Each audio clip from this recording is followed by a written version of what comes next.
Hi guys, Elizardo Mercado here from Safety Mindset. Pag-usapan natin yung 6.1.3 determination of legal and other requirements. Again, ito ay about sa ISO 45001. First is intindihin natin kung ano ba yung 6.1.3.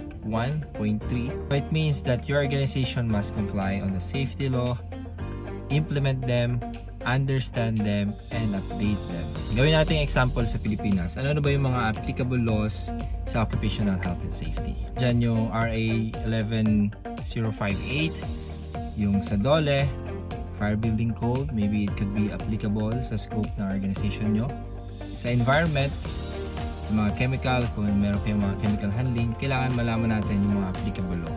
So, clause 6.1.3 required three things. First, we have to identify the laws. So, kailangan nating alamin yung mga applicable laws dun sa ating business or sa pinagtatrabaho natin na organization. Business scope. Second, determine how it applies to our organization or to you. Let's say yung requirement ng company to hire or to employ a safety officer. Another one, kailangan natin mag-provide ng training sa tao bago gumamit ng equipment na yon, issuance ng PPE, reporting natin, let's say, as per the law, kailangan nating i-report yung, let's say, if we have fatality or dangerous occurrences, saan ba natin kailangan i-report, ano ba yung mga forms na kailangan natin gamitin. Third is to maintain documented information. So, legal requirements, this clause is documented information. So, kailangan natin ng records and documents. At dyan papasok yung ating legal register. So, napakadali lang. Pwede kayong gumawa ng Word or maybe Excel file. Something like a table. So, sa first column, of course, yung numbering natin. Second column, you can identify the applicable laws.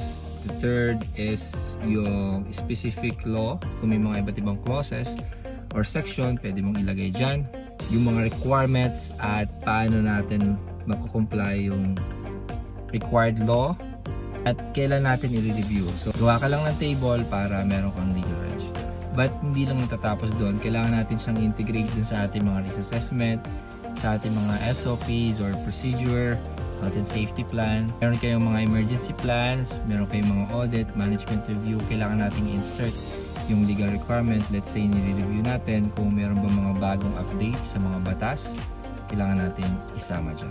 Clause 6.1.3, determination of legal and other requirements is very simple. Alamin natin yung mga batas, i-apply natin yung mga batas, i-monitor yung mga batas, at i-update natin yung ating legal register.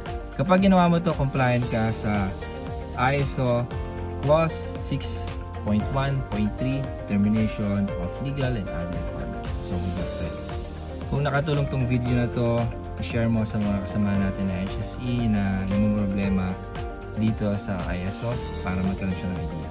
By the way, meron nga pala tayong skills training for safety officer. Kung interesado kung malaman itong training na to, mag-comment ka lang sa baba or i-message mo lang ako personally. Good luck. Have a safe day.